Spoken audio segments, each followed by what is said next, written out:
안녕하십니까. 사랑하는 온누리 교회 성도 여러분, 좋은 금요일 저녁입니다. 우리 10월 16일 금요일 저녁 예배 오신 여러분들을 주님의 이름으로 환영하고 축복합니다. 이제 찬양팀과 함께 찬양하시면서 주님을 경배하겠습니다.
위험이 내게 몰려올 때에 나의 힘으로 그것들 모두 이길 수 없네. 거대한 폭풍 가운데 위축된 나의 영혼 어찌할 바를 몰라 헤매이고 있을 때 주를 찬양 손을 들고 찬양 전쟁은 나에게 속한 것 아니니 주를 찬양 손을 들고 찬양 전쟁은 하나님께 속한 것이니 거짓과 속임수로 가득 찬 세상에서 어디로 갈지 몰라 머뭇거리고 있네. 공중의 권세 잡은 자 지금도 우리들을 실패와 절망으로 넘어뜨리려 하네. 주 찬양 손을 들고 찬양 전쟁은 나에게 속한 것 아니니 주 찬양 손을 들고 찬양 전쟁은 하나님께 속한 것이니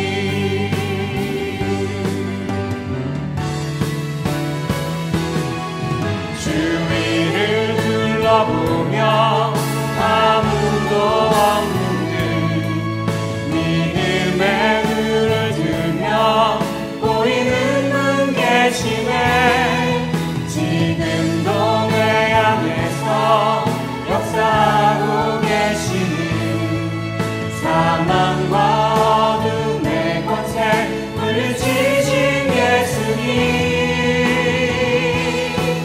주를 찬양 손을 들고 찬양 전쟁은 나에게 속한 것 아니니 주를 찬양 손을 들고 찬양 전쟁은 하나님께 속한 것이니 주를 찬양 손을 들고 찬양 전쟁은 나에게 속한 것 아니니 주를 찬양 손을 들고 찬양 전쟁은 하나님께 속한 것이니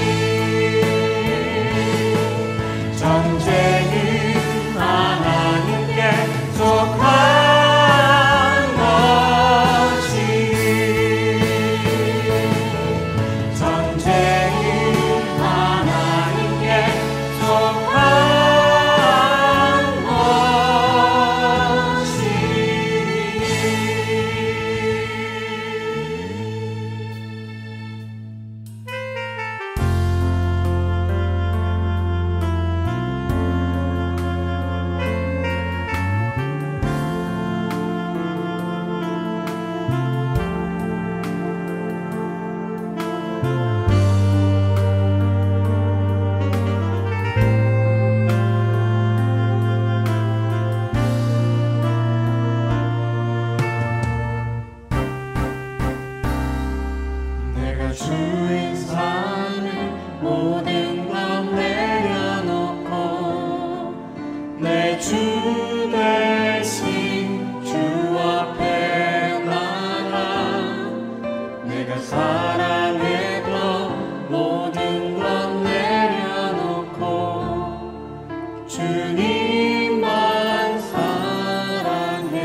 다 같이 기도드리겠습니다.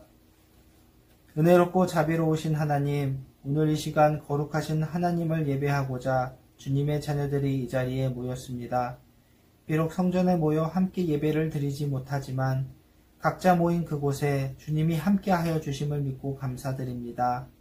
숨가쁘게 지나간 한 주를 뒤돌아보며 하나님께서 얼마나 저희를 사랑하셨으며 눈동자와 같이 보호하여 주셨는지 다시금 감사를 올려드립니다. 하나님께 예배를 드리는 이 시간에 하나님께서 받으시기에 합당한 감사와 찬양을 올려드립니다. 하지만 저희의 삶과 마음이 하나님께 나아가기 부족한 부분이 있습니다. 저희 마음의 죄와 부정한 것을 하나님 앞에 내려놓사오니 주님의 보혈의 피로 정결하게 하여 주시옵소서. 주님, 코로나 바이러스가 다시 세력을 얻는다는 소식을 듣습니다. 코로나 바이러스의 대유행을 겪으며 우리의 모습을 다시 한번 되돌아봅니다. 혹시 너무 교만하지는 않았는지, 너무 편안한 일상에 안주하며 살지는 않았는지, 혹 너무 이기적인 삶을 살지는 않았는지 생각해 봅니다. 저희는 무지하여 하나님의 계획을 다 알지 못하지만 결국에는 하나님께서 이 모든 것을 통하여 하나님의 선을 이루실 것을 믿습니다. 우리들을 불쌍히 여기시어 이 어려운 상황을 이겨나갈 믿음과 끝까지 버티어나갈 힘을 주시옵소서. 내년에 있을 교회 이전을 위해 기도합니다. 교회 이전을 저희가 기도하며 잘 준비할 수 있도록 하시며 교회 이전 추진위원장을 맡으신 권석원 장로님과 추진위원회원 모두에게 지혜와 총명을 더하여 주시기를 기도합니다. 산호세 온누리 교회가 이번 이전을 통해 더욱 하나 되기를 위하여 기도하며 교회 이전을 통해 한 단계 더 성숙하며 발전되는 산호세 온누리 교회가 되게 하시옵소서. 오늘 예배를 위하여 기도합니다. 말씀을 전하시는 김영련 담임 목사님에게 성령의 기름을 부어주시어 말씀의 은혜와 능력을 더하여 주시고 말씀을 듣는 우리들에게는 겸손하게 하나님의 말씀을 아멘으로 받는 믿음을 주시옵소서. 먼 이국 땅에서 혹은 이곳 미국에서 하나님의 사랑을 전하며 수고하시는 선교사님들을 주님께 올려드립니다. 코로나 대유행으로 인해 많은 선교사님들이 어려움을 겪고 계십니다. 선교사님들의 사역들이 다시금 활기차게 진행될 그날까지 우리 모두 기도와 물질로 동참하게 하시옵소서. 우리 지체 가운데 몸이 아픈 성도님들이 계십니다. 도한철 장로님, 신경성 권사님, 홍정순 집사님, 이진구 장로님, 제이승정 선교사님 외에 다른 몸이 아프신 분들의 병이 깨끗이 낫기를 기도합니다. 하나님의 치유하심이 몸이 아프신 성도님들에게 임하여 그들이 육신의 아픔이나 불편함 없이 하나님을 예배하게 하시옵소서. 모든 걸 주님께 의탁합니다. 주님 한 분만이 홀로 영광 받으시고 모든 걸 주님께 감사드리며 예수 그리스도의 이름으로 기도하였습니다. 아멘.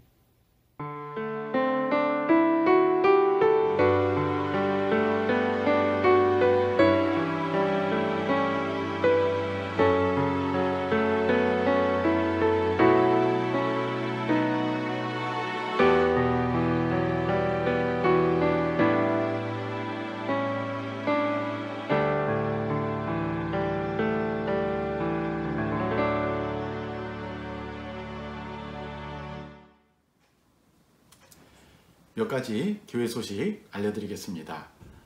이번 주일은 온라인 친교가 있는 날입니다.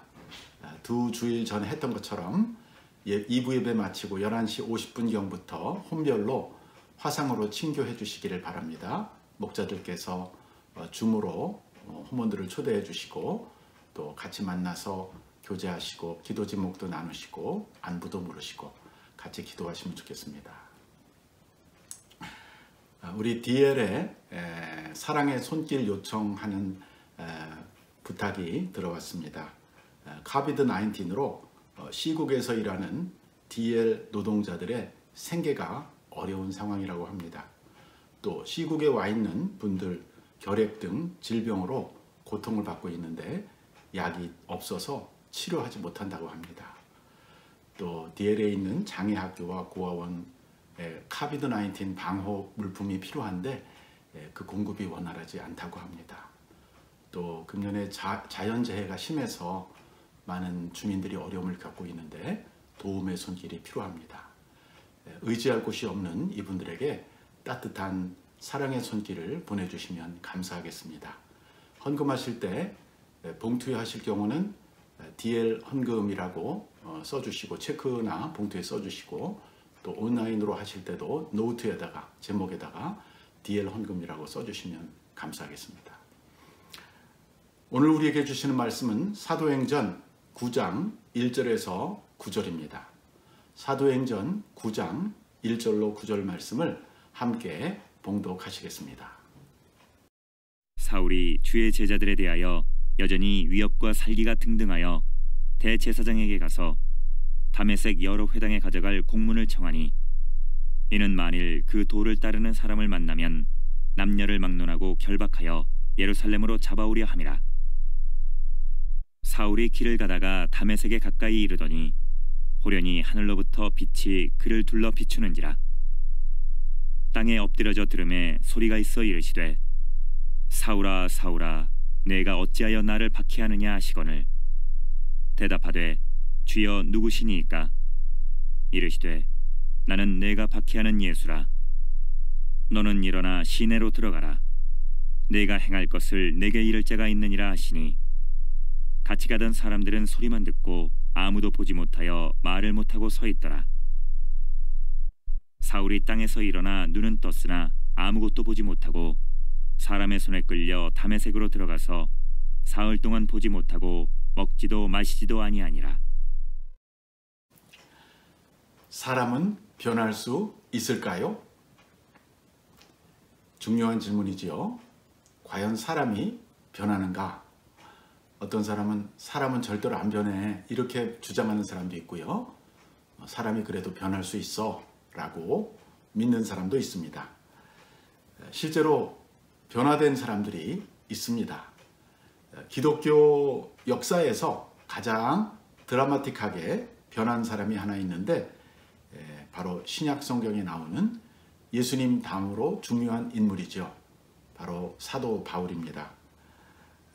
그 사도 바울의 이 회심 사건, 변화의 사건이 사도행전에 3번이나 나오는 것을 보면 그의 변화가 엄청나게 중요하다는 것을 보여주고 있습니다. 그는 변화된 후에 신약 성경의 3분의 1이나 되는 책을 쓴 분이시기도 합니다.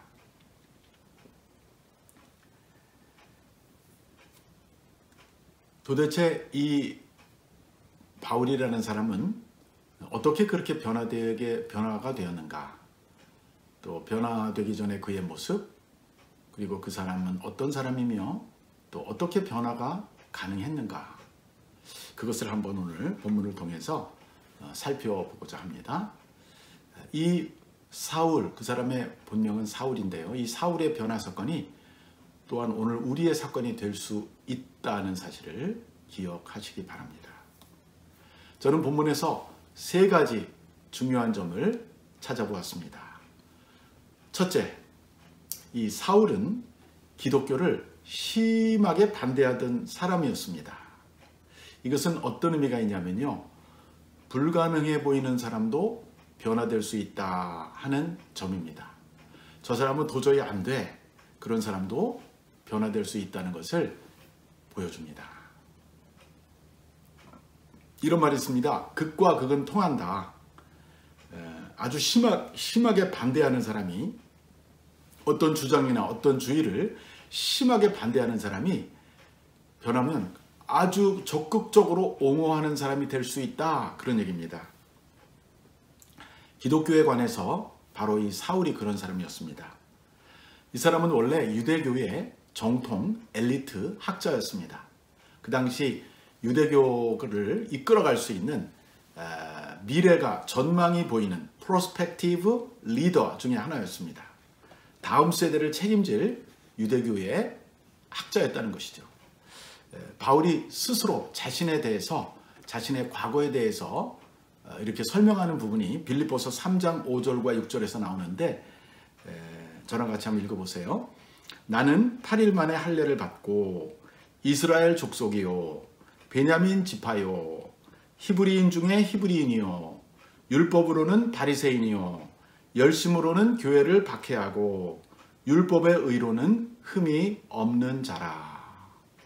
이만큼 자기가 유대교를 믿을 때 아주 완벽했다는 것이죠. 인간적인 스펙으로 볼 때는 완전한 그런 사람이다라고 말하고 있습니다.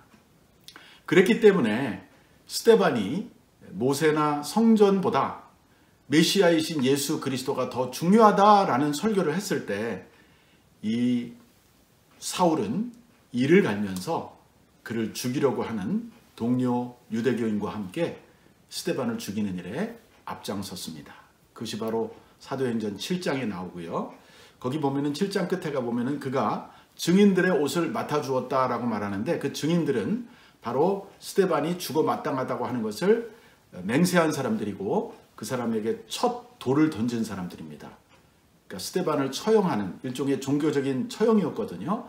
거기에 그 증인으로 섰던 사람이라는 뜻입니다. 사도행전 8장 1절에 가보면은 사울은 그가 죽임당함을 마땅히 여기더라. 이런 구절도 나오고 있습니다. 스데반의 죽음은 사울에게 더 큰 확신을 주었는데, 즉 예수 믿는 사람들은 유대교를 해하는 자들이다 라고 더 크게 확신하게 되었습니다. 그 생각을 더 강화해 준 사건이 바로 스데반의 순교 사건이었죠. 그래서 그는 이제 적극적으로 예루살렘 집집을 돌아다니면서 나사렛 예수를 믿는 사람들을 색출해서 옥에 보내는 일에 앞장섰었습니다. 사도행전 8장 3절에 이런 구절이 나옵니다. 사울이 교회를 잔멸할새 각 집에 들어가 남녀를 끌어다가 옥에 넘기니라. 이게 사울이 한 일이었습니다. 그러나 여러분, 하나님의 교회는요, 박해할수록 없어지는 게 아닙니다.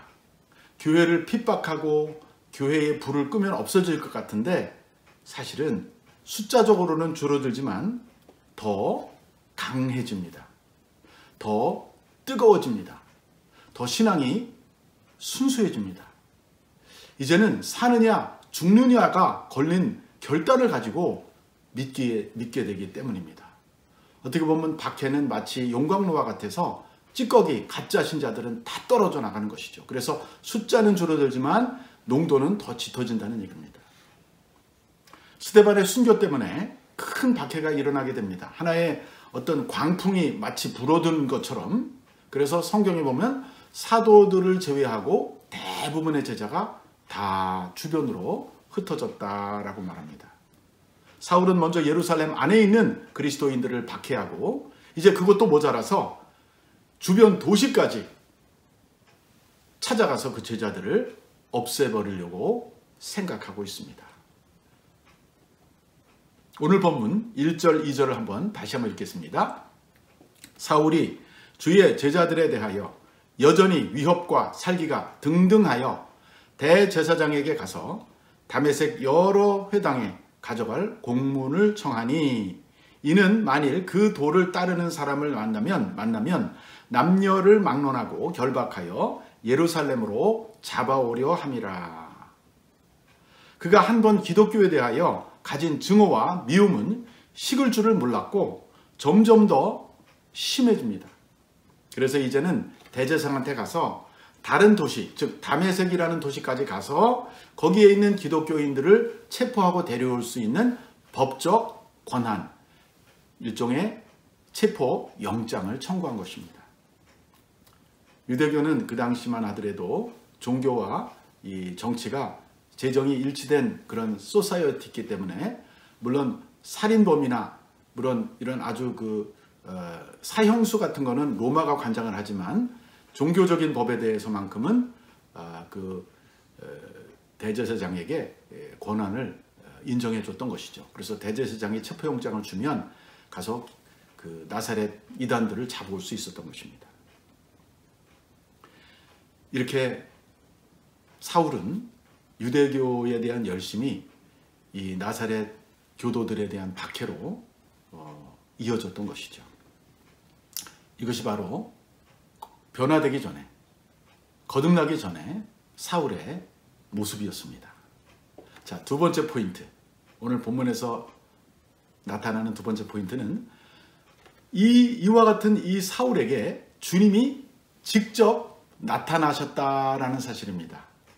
이것은 뭐를 말하냐면요, 사람의 변화는 오직 하나님만 하신다라는 사실입니다. 하나님이 아니면 이 사울을 변화시킬 수가 없었던 것이죠. 사울뿐만 아니라 이 세상에 사는 사람 중에 진정으로 변화되는 사람들에게는 하나님의 역사가 있고 하나님의 은혜가 있다라는 사실을 우리가 두 번째로 배울 수가 있습니다. 자, 사울이 어떻게 변화되는지 잠깐 살펴봅시다. 여러분, 시간에는 두 가지 종류가 있어요. 우리가 시간이라고 말할 때 보통 이 시계로 계량할 수 있는 1시간, 2시간, 하루는 24시간 뭐 이런 거는요, 영어로 chronological time이라고 부릅니다. chronological time은 헬라어의 크로노스라는 말에서 나오는데, 크로노스는 양적인 시간이에요. quantitative time. 그 다음에 이 양적인 시간에 대조되는 하나의 또 개념이 있는데 그것이 바로 질적인 시간입니다. kairological time. 이것은 질적인 시간이에요. 카이로스라는 말이 있죠. 카이로스가 똑같이 때라는 뜻인데, 카이로스의 때는 appointed time, 약속된 시간, 정해진 시간이라는 뜻이고요. quantitative 타임, 크로노스의 타임은 그냥 물처럼 흘러가는 시간입니다. 제가 왜 이 말씀을 드리냐면 이 사도 바울의 그러한 질적인 시간이 왔다는 거예요. 그러니까 계속해서 기독교인을 잔멸하고 기독교인을 박해하고 계속해서 예수 그리스도로 말미암아 시작된 복음의 불을 끌려고 막 돌아다닐 때 하나님께서 그 때를 주관하고 보시고 계셨다는 것입니다. 하나님의 때가 되었을 때 바로 사도 바울을 만나러 찾아오시는 것이죠. 하나님은 우리에게 자유의지를 주셔서 우리가 무엇이든지 선택하고 결정할 수 있도록 허락하시지만 우리의 선택이 계속 하나님을 대적하고 하나님을 지속적으로 반항하면 하나님께서 우리를 치시거나 변화시키시거나 그렇게 하십니다. 하나님 둘 중에 하나 하세요. 우리가 하나님을 계속 대적하면요, 하나님이 두 가지 중에 하나 하시는데 하나는 우리를 데려가는 거고요, 또 하나는 우리를 변화시키는 거예요. 데려간다는 것은 뭘까요? 우리가 더 이상 이 세상에 살 필요가 없다고 하나님 판단하시는 것이죠. 변화시키는 건 뭡니까? 하나님이 우리를 사용하시는 당신의 그릇으로 만드시기 시작한다는 뜻이죠. 사울이 하나님에게 은혜를 입은 것은 그가 자기도 모르게 하나님에 대한 열심을 가지고 하나님의 뜻을 거슬렀는데 하나님께서 그를 데려가지 않으시고 그를 변화시키셨다는 사실입니다. 그것이 사울이 받은 은혜예요. 오늘 본문 3절, 4절, 5절 한번 읽어보겠습니다. 3절부터 사울이 길을 가다가 다메섹에 가까이 이르더니 호련히 하늘로부터 빛이 그를 둘러 비치는지라. 땅에 엎드러져 들음에 소리 있어 이르시되 사울아 사울아 내가 어찌하여 나를 박해하느냐 하시거늘 대답하되 주여 누구시니이까? 이르시되 나는 네가 박해하는 예수라. 여기 보면 사울의 기세가 등등해서 다메섹에 있는 기독교인들을 체포하러 가다가 놀라운 일을 만나게 됩니다. 그것은 뭐냐면 사울이 길을 가는데 갑자기 하늘에서 큰 빛이 사울을 비춘 것입니다. 물론 빛이니까 무슨 형체가 있는 건 아니지만 마치 어떤 형체가 사울을 치듯이 이 빛이 사울을 비춘 것입니다. 사도행전 26장에 보면 거기도 사도 바울이 이 자기의 회심의 간증을 하는데 거기서는 바울이 뭐라고 말하냐면요, 해보다 더 밝은 빛이라고 말하고 있어요. 영어에 보니까 brighter than the sun, 해보다 더 밝은 빛이 자기를 비췄다 그랬어요. 여러분 한낮에 아무 선글라스 안 쓰고 맨눈으로 태양을 바라볼 수 있으세요? 아주 순간적으로 스쳐가면서 볼 수는 있죠. 그러나 뚜렷하게 볼 수는 없습니다. 우리가 이글이글 장렬하는 그 태양을 계속 쳐다보고 있으면요, 눈이 멀게 돼 있다고 그래요. 그만큼 햇빛이 강해요. 그런데 여러분, 해보다 훨씬 더 강한 이 빛이 바울을 비춘 것입니다. 사울이었죠, 그때는.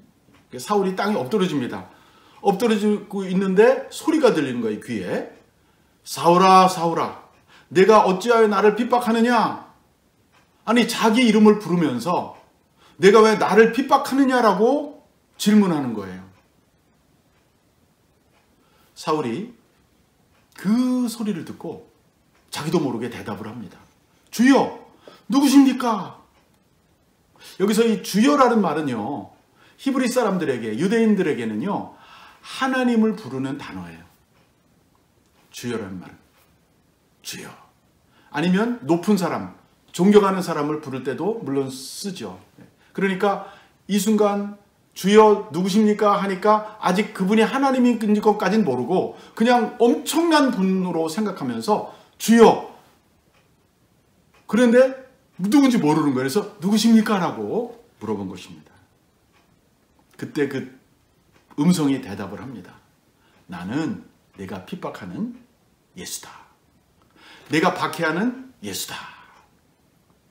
여기서 우리가 매우 흥미로운 걸 하나 발견하는데요. 그것은 바로 예수님이 나는 내가 핍박하는 그 성도들의 주님이다 이렇게 대답하지 않으시고요.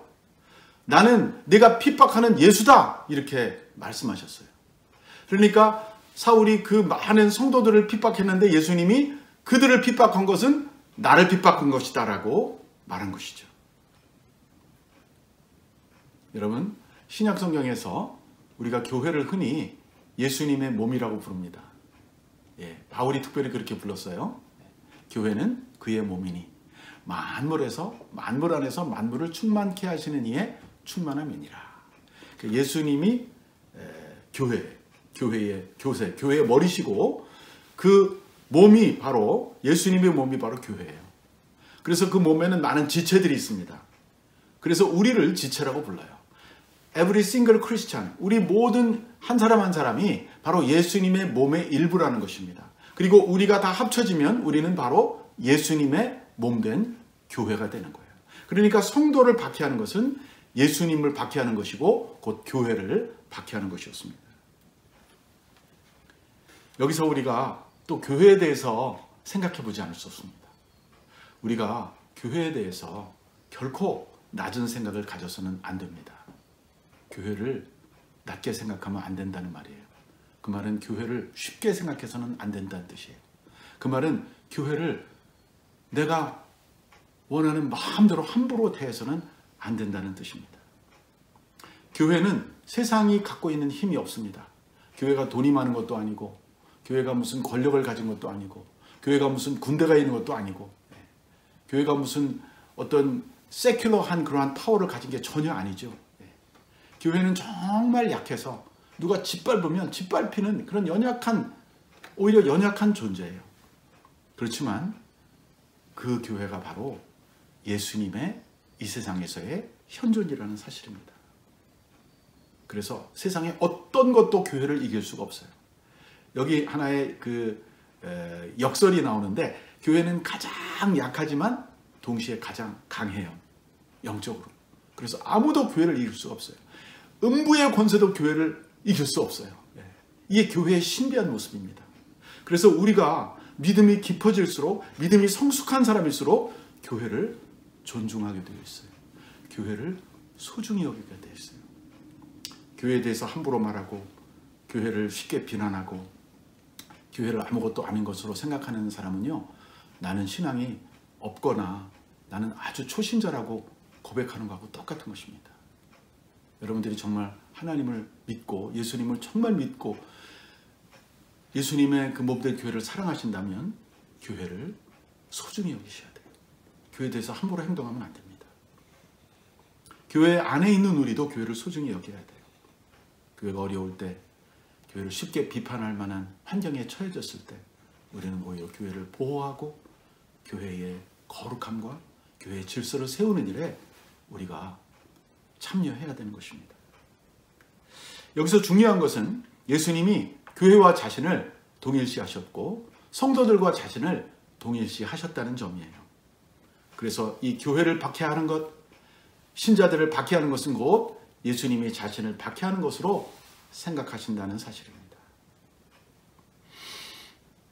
그래서 예수님께서는 성도들을 계속 괴롭히고 성도들을 계속 체포하고 성도들을 쫓아다니면서 다른 도시까지 가서 240km나 떨어진 다메섹까지 가서 성도들을 체포하려고 가는 이 사울을 그대로 두실 수가 없었던 것이죠. 그리고 그 앞에 자신을 드러내셨던 것입니다. 이것이 사울이 받은 엄청난 은혜였습니다. 자, 세 번째, 오늘 본문에서 나오는 세 번째 포인트는요, 사울은 변화되어 반대하던 도를 적극적으로 옹호하게 됩니다. 그러니까 사울이 완전히 변해버리는 거예요. 그래서 여기서 우리가 알 수 있는 그 진리는 뭐냐면 진짜 변화되면 행동이 달라진다, 이것입니다. 그러니까 어떤 사람이 진짜 변했느냐 안 변했느냐는 그 사람의 행동, 그 사람의 삶이 증거한다는 것이에요. 여기 사울이 이 놀라운 경험을 한 다음에 어떻게 변화되는지 같이 한번 저랑 살펴보시죠. 8절과 9절 읽어보겠습니다. 사울이 땅에서 일어나 눈을 떴으나 아무것도 보지 못하고 사람의 손에 끌려 다메섹으로 들어가서 사흘 동안 보지 못하고 먹지도 마시지도 아니하니라. 자, 조금 전까지만 해도 부하들을 이끌고 개선 장군처럼 다메섹을 향해 모든 그리스도인들을 싹쓸이하여 체포해 갈 거야 라는 그런 아주 엄청난 기세로 몰려오던 이 사울이 정말 눈 깜짝할 사이에 그 빛을 한번 보는 그 순간에 그냥 거꾸러지게 되고요. 완전히 다른 존재로 변해버렸다는 거예요. 이 사람의 변화가요, 오래 걸리는 게 아니에요. 순식간에 일어날 수 있어요. 그는 그 소리와의 대화가 있은 후에 땅에서 일어났지만 아무것도 보지 못하게 됩니다. 순간적으로 시각 장애가 일어난 거예요. 이 눈이 안 보이는 거예요. 완전한 무능한 사람이 되어버렸습니다. 누군가가 그의 팔을 잡고 이끌어주지 않으면 불과 몇 발짝도 안전하게 갈 수 없는 어린아이보다 더 무능한 사람이 되어버렸어요. 그리고 그는 그렇게 일어나서 다른 사람에게 끌려서 이제는 그 부하들을 체포조를 데리고 앞장서서 가던 대장이 이제는 그 부하들에게 끌려서 수동적으로 갈 수밖에 없는 위치가 된 것입니다. 다메섹 안으로 들어갔어요. 다메섹 도성 안으로. 그리고 사흘 동안, 3일 동안을 이 사울에게는요, 절대 침묵, 음식도 먹지 않고 물도 마시지 않고 성경에 보면은 기도하는 시간을 가졌다라고 말해요. 자신과 대화하고 하나님과 대화하고 완전 침묵 속에서 하나님하고만 대화하는 시간을 가진 것이죠. 사울이 이렇게 독백했을 것 같아요. 도대체 그 빛은 무엇이었나? 그 목소리는 누구였나? 그게 내가 지금까지 박해오던 그 예수란 말인가? 내가 지금까지 믿은 것은 그러면 무엇인가? 내가 뭐가 잘못되었는가? 나는 여태까지 하나님을 알고 있다고 생각했고 나는 그 하나님을 위해서 내가 그 율법을 사랑하고 그 율법의 주인공인 하나님을 위해서 살아온다고 내가 살아왔는데 지금 나는 무엇이 잘못됐다는 것인가? 정말 충격이 너무나 커서 그는 지금까지의 삶을 완전히 다시 한번 되돌려보고 있었던 것이죠. 어쩌면 이 사울이라는 사람은요, 성격이 아주 적극적이었던 사람 같아요. 그가 만약에 뜨뜻미지근한 유대교 신자였다면 이렇게 박해에 나서지도 않았을 거고 또 이렇게 충격도 받지 않았을 거예요. 그러나 그는 자기가 믿어온 바를 너무나 확신했었기 때문에 그 확신 때문에 나사렛 예수 믿는 자를 없애는 것이 하나님을 위한 일이라고 생각했기 때문에 나아가다가 하나님을 위해 나가다가 하나님한테 맞은 거예요. 그래서 이 사람의 충격이 큰 거예요. 내가 지금까지 몰랐던 것은 무엇이었는가? 가장 중요한 질문이죠. 그리고 나서 그가 깨달았어요. 근데 여기 역설이 또 나옵니다. 그는 눈이 멀었다고 그랬죠. 눈이 감겨졌지만 육적인 눈은 멀어버렸는데 영적인 눈은 떠진 거예요. 가끔가다 우리 인생에서 우리가 변화될 때 이런 일들이 일어나요. 세상적으로는 바보가 돼요. 영적으로는 출세하는 거예요. 영적으로는 생명을 얻게 되는 거예요. 그리고 그가 구약에서 그렇게 암송하고 달달 외우고 그 읽었던 이사야의 말씀들, 그 고난받는 종이 바로 이 나사렛 예수였구나. 아니 내가 예수를 믿는다는 그 사람들을 내가 박해하고 다녔는데 그 사람이 나보다 먼저 예수를 만난 나사렛을 메시아를 만난 사람들이었구나. 그는 길에서 체험이 너무나 뚜렷했기 때문에 더 이상 부인할 수가 없게 되었어요. 지금까지 자기가 전혀 모르고 하나님을 극렬하게 반대하고 있다는 사실을 깨닫게 된 것입니다. 정말 믿을 수가 없었어요.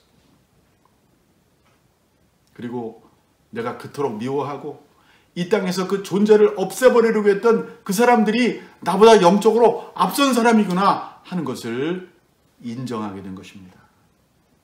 3일간의 깊은 묵상과 기도의 시간이 지나갔어요. 그리고 그의 결론은 얼마 후에 일어난 일로 더욱 확증되는데 그것은 바로 다메섹에 있는 또 다른 예수님의 제자이었던 아나니아의 방문을 받은 것이었어요. 주님이 환상 중에 아나니아에게 나타나셔서 사울이라는 사람에게 일어난 일을 다 알려주시고 지금 그 사람이 누구네 집에 있는지도 알려주시고 또 아나니아한테 가서 내가 그 사람을 위해서 기도해 주어라. 그 사람은 내가 택한 그릇이다라고 말씀해 주셨어요. 근데 아나니아의 1차적인 반응이 뭔지 여러분 아세요? 아나니아가 예 주님 한 게 아니에요. 아나니아가 주님 잠깐만요. 아니 그 사람은 지금 이 도시에 있는 그리스도인들 제자들 다 잡으러 온다는 그런 아주 유명한 그 사람 아닙니까? 아니 그 사람한테 저보고 가라는 거예요? 이게 아나니아의 첫 번째 반응이었어요. 예수님께서는 그래 맞다. 그렇지만 이제 가라라고 말씀하셨어요. 그래서 아나니아가 그를 찾아옵니다. 그리고 찾아와서 자기에게 나타난 얘기를 해주시고 그리고 사울에게 안수기도를 해줘요. 사울이 기도를 받는 순간 눈에서 비늘이 떨어집니다. 마치 어떤 눈이 화상을 입었다가 그 화상이 치유가 되면서 껍질이 벗겨지듯이 사울의 육신의 눈이 비늘이 떨어지면서 다시 시력을 회복한 것입니다. 그리고 그는 또 세례도 받아요. 이제는 나사렛 예수의 이름으로 자기가 그렇게 미워하고 없애고 죽이려고 하던 그 예수 믿는 사람들의 그 주님 그분의 이름으로 세례를 받고 음식을 먹고 성경은 그가 다시 강건해졌다. 힘을 다시 얻었다라고 말합니다. 여러분 이렇게 사울이 변화되었어요. 이 사울이 변화된 다음에 제일 먼저 한 일이 무엇인지 아십니까? 22절에 보면 오늘 우리가 읽지는 않았지만 22절에 이런 말씀 저랑 같이 읽어보세요. 사울은 힘을 더 얻어 예수를 그리스도라 증언하여 다메섹에 사는 유대인들을 당혹하게 하니라. 아주 재미있는 구절이죠. 예. 왜 유대인들이 당혹했을까요? 자기네 편인 줄 알고 자기와 같은 믿음을 가진 줄 알고 이 나사렛 이단 이 사람들을 잡으러 온 줄 알고 박수를 치고 있었는데 아니 그 사람이 어느 순간 회당에 나타나서 이 나사렛 예수가 진짜 메시아라고 우리가 기다리던 그분이라고 증거하니까 당혹하게 된 것입니다. 유대인들이 저 사람 안 되겠는데 저 사람 제거해야 되겠어라고 결론을 내리기까지 시간이 오래 걸리지 않았어요. 무서운 사람들이에요. 사울이 변화됐다는 것을 확인하는 순간 그들은 즉각적으로 반응합니다. 23절에 보면 그를 죽이기로 공모하니라. 유대인들이 잘하는 것 중에 하나가 죽이기로 공모하는 거예요. 전에 예수님도 죽이기로 공모했던 것처럼 지금 바울을 죽이려고 합니다. 이런 암살 계획이 알려졌을 때 이제 사도 바울의 친구가 된 크리스찬들이 그를 광주리에 담아서 성벽을 타고 내려서 피신하게 도와줍니다. 이미 사울은 생명이 위험한 현상 수배자가 되어버린 것입니다. 여러분, 내가 변한 것을 어떻게 알 수 있을까요? 친구와 적의 변화를 보면 알 수 있어요. 내가 전에 친하던 사람과 지금 친한 사람이 달라지면요, 내가 변한 거예요. 전에는 노름하고 술 먹고 또 방탕한 짓 하던 그 친구들이 더 이상 나를 가까이 하지 않는다면 내가 변한 것입니다. 전에는 남의 흉을 보고 남 뒤에서 비판하고 거짓말하기를 즐겨하던 그 친구들하고 더 이상 내가 만나지 않는다면 내가 변화되는 거예요. 전에는 예배하고 찬송하고 하는 것을 전혀 좋아하지 않다가 이제는 예배하고 찬송하는 사람들하고 만나서 교제하는 것을 좋아한다면 내가 변화된 거예요. 전에는 주일만 되면 어떻게든지 내가 좀 야외에 나가서 정말 골프도 치고 쇼핑도 하고 또 캠핑도 가고 이렇게 좀 주말을 즐겁게 보내고 싶은 구상만 하고 있다가 이제는 주일이 기다려지고 주일만 되면 예배 드리고 예배 자리에 나오고자 한다면 내가 변화된 거예요. 사람의 변화는요, 자기가 변화됐다고 말해서 변하는 게 아니에요. 그의 삶이, 그의 태도가, 그의 언어가, 그리고 그가 가까이 하는 친구가 변하는 것이 그가 진짜 변한 것의 증거들입니다. 사울은 이제 적이 친구가 되었고요. 과거의 친구들이 적이 되었어요. 과거의 친구들은 이제 그를 죽이려고 해요. 그리고 과거에 그가 죽이려고 했던 그 사람들이 사울을 보호하는 사람들이 되었어요. 그럼에도 불구하고 사울의 삶은 이제 후회도 없고 뒤를 돌아봄도 없고 이제는 앞을 향해 전진하는 그러한 삶으로 변화됩니다. 즉 그는 예전의 친구들에 대해서 미련이나 아쉬움이 없이 이제는 새로운 친구들과 함께 그 친구들과 함께 비전을 나누고 꿈을 나누고 그리고 그 꿈을 이루기 위해서 그 목적을 향해서 바로 자기가 이제 세례받게 된 예수 그리스도의 지상 명령을 향해서 나아가는 사람이 되었습니다. 놀라운 변화가 일어났죠. 이제 말씀의 결론을 맺겠습니다. 사람은 정말 변할 수 있을까요? 어떤 때는 저를 보면서도요, 참 안 변한다 그렇게 느낄 때가 많아요. 여러분은 어떠세요? 근데 변하긴 변합니다. 많이 변했어요. 진짜예요. 완벽하진 않지만 상상할 수 없을 만큼 변했어요. 그분을 만나면 변합니다. 오직 그분만이 우리를 변화시키십니다. 오늘 사울이 예수님을 만나 변한 것처럼 우리도 예수님을 만나면 변해요. 아무리 기독교를 박해하고 아무리 기독교를 반대하는 그러한 사람들도요, 예수님을 만나면요 완전 예수님 옹호자로 바뀌어버려요. 바울뿐만 아니에요. 수많은 사람들, 어거스틴도 그런 사람 중에 하나였어요. 우리 한국의 가장 유명한 초대교회 목사 중에 김익두 목사님도 그런 사람 중에 하나였어요. 평양의 유명한 깡패였어요. 근데 세뮤얼 마펫, 한국 이름으로는 마포 3열 선교사님의 돌을 던져서 깨트렸던 사람이에요. 근데 그 사람이 변화돼서 한국에 놀라운 부흥을 일으킨 부흥사가 되지 않습니까? 예수님만 만나면요, 어제의 원수가 동지가 되고요, 어제의 친구가 적이 될 수도 있어요. 여러분의 가족 중에, 여러분의 친구 중에, 여러분의 이웃 중에, 특히 기독교에 대해서 아주 반감을 가지고 기독교 얘기만 나오면, 교회 얘기만 나오면 막 거품을 물 정도로 비판하는 사람이요, 완전히 변화될 수 있다는 사실을 믿으시기 바랍니다. 오히려 그런 뜨거운 성격을 가진 사람이 변화되면 더 뜨겁게 믿어요. 근데 사람을 그 변화시키는 능력은 우리한테는 없어요. 그건 하나님에게 있습니다. 근데 우리가 할 일이 있어요. 그분들을 위해서 기도하는 거예요. 하나님, 그분들을 당신의 도구로 변화시켜 주시옵소서. 당신이 사용하는 사람이 되게 해주십시오. 그러면 하나님이 쓰기 위해서라도 그 사람을 변화시키세요. 또 물론 그분에게 복음을 전해야 돼요. 왜냐하면 믿음은 들으면서 오는 거니까. 우리가 예수 그리스도의 십자가의 도를 전하고 그를 위해서 기도하면 하나님이 그 영혼을 변화시키셔서 마치 사울이 바울이 되도록 그렇게 하실 것입니다. 또 우리가 변하는 것도 하나님이 하세요. 하나님이 나를 사용하시기로 작정하시면 나를 변화시킬 수밖에 없으세요. 그래서 바로 그것이 우리가 은혜라고 말하는 것입니다. 나의 나 된 것은 오직 하나님의 은혜로다. 아무리 나를 들여다봐도 내가 이렇게 될 자격도 없고 실력도 없고 능력도 없는데 내가 어떻게 이렇게 하나님을 믿게 됐지? 내가 어떻게 교회에 이렇게 직분을 받게 됐지? 내가 어떻게 하나님의 복음을 증거하는 선교사가 됐지? 어떻게 목사가 됐지? 어떻게 정말 교회의 귀한 직분자들이 됐지? 이거 다 하나님이 하시는 거예요. 은혜 없이는 안 되는 것입니다. 바울도 그렇게 고백했잖아요. 나의 나 된 것은 오직 하나님의 은혜로라. 코로나 팬데믹 기간 중에 여러분, 우리가 사람을 많이 만날 수는 없지만 그래도 우리가 화상으로도 만나기도 하고 또 잠깐 만나기도 하고, 우리가 불신자를 만날 때, 우리 가까운 이웃 중에 하나님을 알지 못하는 사람을 만날 때 우리는 최선을 다해 전도의 기회로 삼았으면 좋겠습니다. 오늘 본문에서 가장 극렬하게 주님을 반대하던 사람이 가장 열심히 주님을 증거하는 자로 변했다는 사실을 기억하시고요. 누가 합니까? 그렇게 교회를 싫어하고 그렇게 기독교인을 싫어하는 사람이 가장 열심히 있는 신자가 될 수 있어요.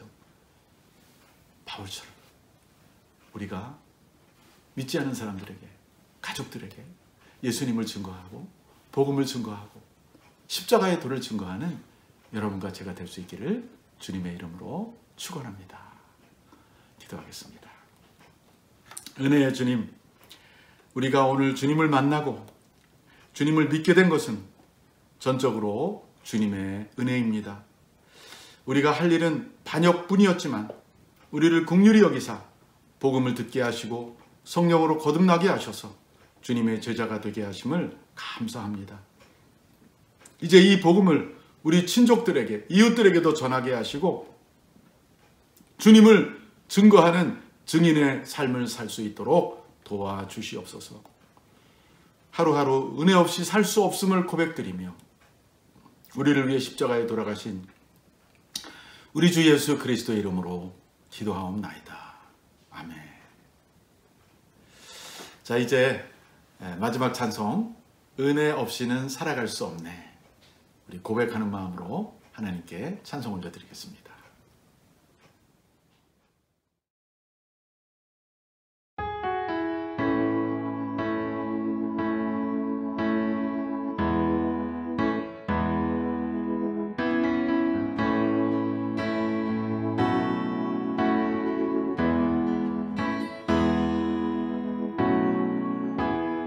은혜 아니면 살아갈 수가 없네.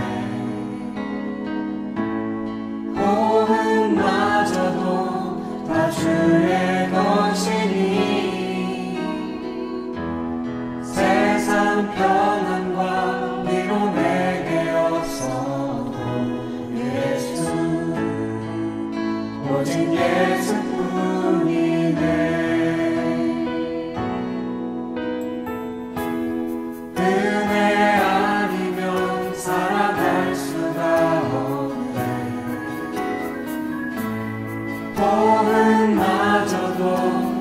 주의 것이니 세상 평안과 위로 내게 없어도 예수, 오직 예수뿐이네.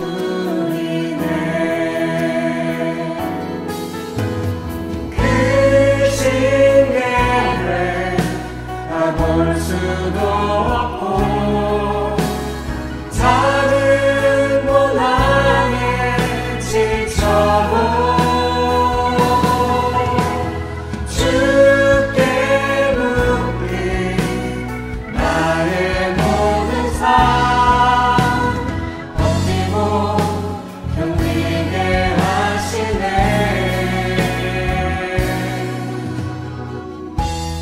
은혜 아니면 살아갈 수가 없네.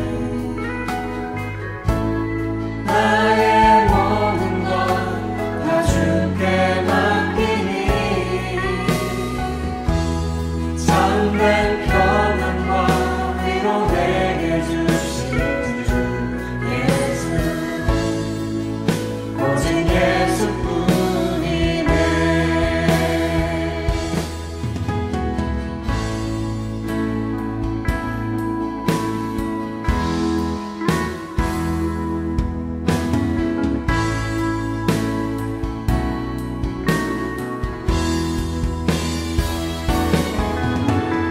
그 신계를 다 볼 수도 없고 다른 고난에 지쳐도 주께 묻기 나의 모든 삶 버티고 견디게 하시네. 그 신계를 다 볼 수도 없고 다른 고난에 지쳐도 주께 묻기 나의 모든 삶 버티고 견디게 하시네.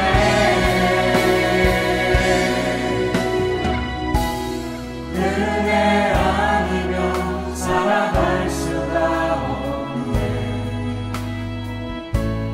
나의 모든 것 다 주께 맡기니 참된 평안과 위로 내게 주신 주 예수, 오직 예수뿐이네.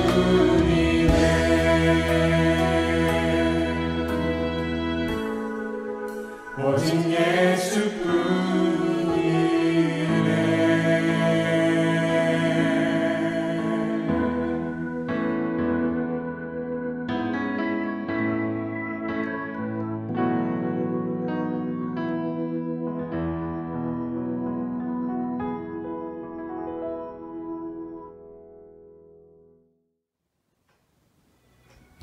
이제 우리가 몇 가지 기도 제목 놓고 같이 기도하겠습니다. 세 가지 기도 제목인데, 첫째는 우리 자신을 위해서 기도합시다. 오늘 주신 말씀을 생각하며, 주님, 결코 변할 수 없는 저를 만나주시고 이렇게 변화시켜 주셔서 감사합니다. 앞으로도 계속 변화해서 주님의 형상, 하나님의 아들의 형상을 온전히 본받게 해주세요. 기도합시다. 두 번째는요, 우리 교회를 위해서 기도합시다. 우리 온누리 교회가 이 땅에 사람들에게 복음을 전하고 주님을 증거해서 사람들이 변화될 수 있는 그 길을 열어주도록, 그와 같은 증인이 되도록, 복음의 증인이 되고 생명을 전달하는 통로가 되는 교회가 되게 해달라고 기도합시다. 마지막 세 번째는요, 우리 미국의 국민들이, 미국의 백성들이 주님을 만나고 변화되는 나라가 되게 해주세요. 또 우리 한국도 더욱 복음으로 변화되는 한국 국민들이 늘어나게 해달라고 기도하고, 북한에도 복음이 들어가서 진정한 변화가 주민들 가운데, 지도자들 가운데, 또 고위 당직자들 가운데 변화가 일어나게 해달라고 같이 한번 통성으로 기도하겠습니다. 다 같이 기도합니다.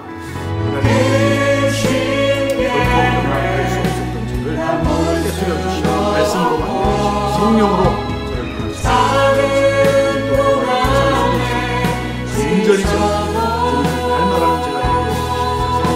오늘 이 교회가 이 땅에 사는 사람들에게 증거하고 예수님을 증거해서 변화될 수, 이끌 수 있는 주님의 참된 지혜를 하고 주시옵소서. 이 미국을 위해서 주님의 백성들이 주님을 만나고 변화되는 한국과 더욱 변화되는 일어나는 일을 하고 주시옵소서. 여러 가지 영적으로 여러 가지 신앙적으로 어려움이 있지만 불쌍히 여겨주시고, 그러나 그들이 회복될 수 있는 복음밖에 없고 하나님을 만나는 길밖에 없는 줄 믿습니다. 복음이 들어가게 하시고 말씀이 들어가게 하셔서 놀라운 변화가 일어나는 은혜를 받게 하여 주시옵소서. 지금은 우리 주 예수 그리스도의 은혜와 하나님 아버지의 무한하신 사랑과 성령의 교통하심이 오직 하나님을 만남으로만 사람이 변화된다는 것을 믿으며 우리 자신의 변화와 또 이웃들의 변화와 세계의 모든 영혼들이 주님을 만남으로 진정한 변화를 경험하기를 간절히 소원하고 노력하는 사랑하는 온누리 교회 모든 성도들 머리머리 위에와 미국과 한국과 북한 땅 위에, 그리고 진정한 사람의 변화를 위하여 복음을 들고 선교지에서 수고하시는 모든 선교사님들 위해 지금부터 영원히 함께 하시기를 간절히 축원하옵나이다. 아멘.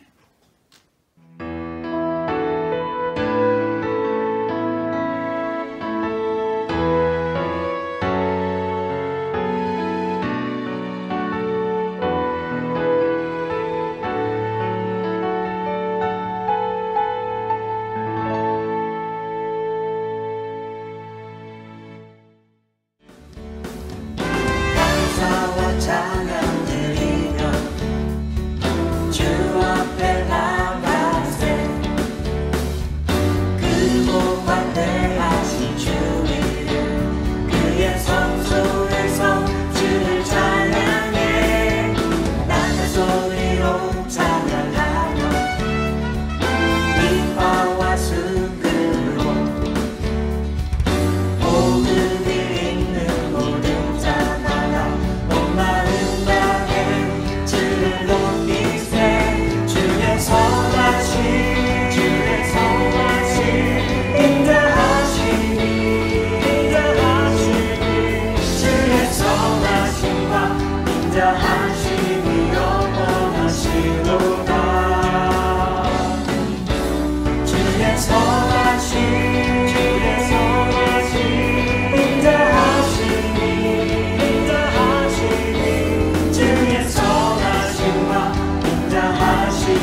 선하심과 인자하심이 영원하시도다. 주의 선하심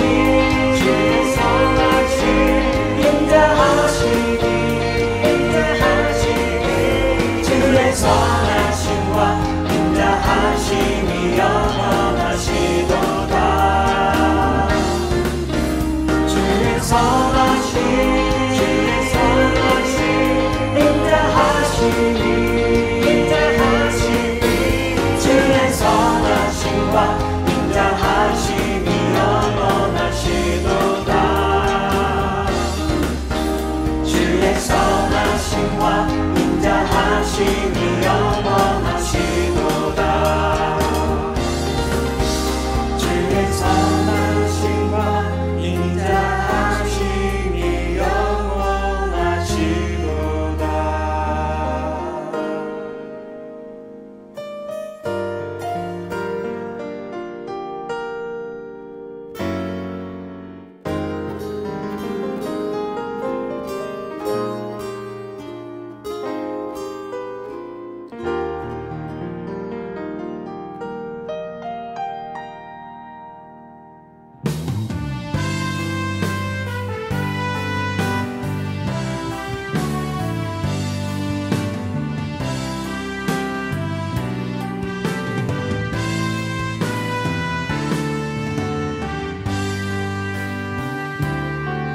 세상의 유혹 시험이 내게 몰려올 때에 나의 힘으로 그것들 모두 이길 수 없네. 거대한 폭풍 가운데 위축된 나의 영혼 어찌할 바를 몰라 헤매이고 있을 때 주를 찬양 손을 들고 찬양 전쟁은 나에게 속한 건 아니니 주를 찬양 손을 들고 찬양 전쟁은 하나님께 속한 것이니 거짓과 속임수로 가득 찬 세상에서 어디로 갈지 몰라 머뭇거리고 있네. 공중의 권세 잡은 자 지금도 우리들을 실패와 절망으로 넘어뜨리려 하네. 주 찬양 손을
주인 사는 모든 것 내려놓고 내 주 대신 주 앞에 나가 내가 사랑했던 모든 것 내려놓고 주님만 사랑해. 내가 주인 사는 모든 것 내려놓고 내 주 대신 주 앞에 나가 내가 사랑했던 모든 것 내려놓고 주님만 사랑해. 주 사랑 거친 풍랑에도 깊은 바다처럼 나를 잠잠케 해. 주 사랑 내 영혼의 반석 그 사랑 위에 서리.